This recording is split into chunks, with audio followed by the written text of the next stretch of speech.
बांगलादेशमधील हिंदूवरील अत्याचाराच्या निषेधार्थ सकल हिंदू समाजातर्फे नाशिक जिल्ह्यात बंदला उत्स्फूर्त प्रतिसाद मिळाला। यावेळी नाशिकला भद्रकाली परिसरात दोन गट आमने-सामने आल्याने काही काळ तणाव निर्माण झाला होता।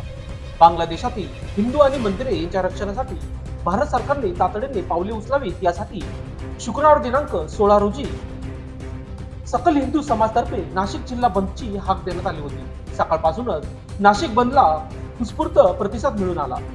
नाशिक शहर व नाशिक रोड परिसरातील बिटको पॉइंट, छत्रपती शिवाजी महाराज पुतळा, doctor Babasaheb Ambedkar road, Subhash road, Mahatma Gandhi road, Muktidham market, Masjid road, Vasco Chowk पर्यंत परिसरातील दुकाने बंद होती। अत्यावश्यक सेवा वगळता सर्व काही बंद होते। नाशिक रोड बस स्थानकात बस सेवा नसल्याने प्रवाशांचे हाल झाले। बांगलादेशात गेल्या काही दिवसांपासून आरक्षणाच्या विरोधात चालू असलेल्या आंदोलनाचे प्रचंड हिंसक वळण घेतले। हिंसाचाराचे रूपांतर आता अराजकतेमध्ये झाल्याने येथील अल्पसंख्याक हिंदूंमध्ये प्रचंड भीतीचे वातावरण पसरले होते। या अराजक परिस्थितीतून हिंदूंना संरक्षण मिळाले या संदर्भात नाशिक जिल्हा येथील सर्व हिंदू संघटना, राजकीय पक्ष आणि हिंदू नागरिक यांच्या एकजुटीने सकल हिंदू समाजातर्फे शुक्रवार दिनांक 16 रोजी संपूर्ण नाशिक बंदची हाक देण्यात आली होती। अत्याचाराविरोधात नाशिकला मोर्चा काढून दुकाने बंद करण्याचे आवाहन करण्यात येते। यावेळी नाशिक बंदला हिंसक वळण लागून दोन गट आमने-सामने आले, परंतु पोलिसांनी वेळीच हस्तक्षेप केल्याने तणाव बऱ्याच प्रमाणात निवळला होता।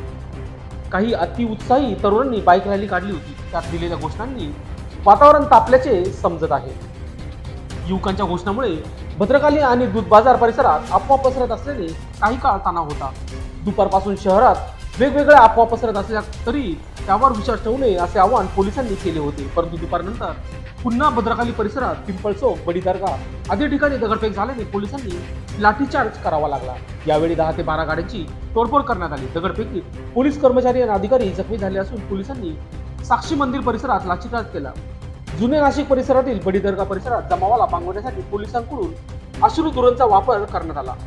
शहरात तणावपूर्ण शांतता असलेली परिस्थिती पोलिसांच्या नियंत्रणात आहे। आज सकाळी नाशिक शहरातील भद्रकाली पोलीस ठाणे हद्दीमध्ये दोन जमाव समोरासमोर येण्याची घटना घडली होती। पोलिसांनी तात्काळ कारवाई करून जमावाला त्या ठिकाणाहून काढून दिलं।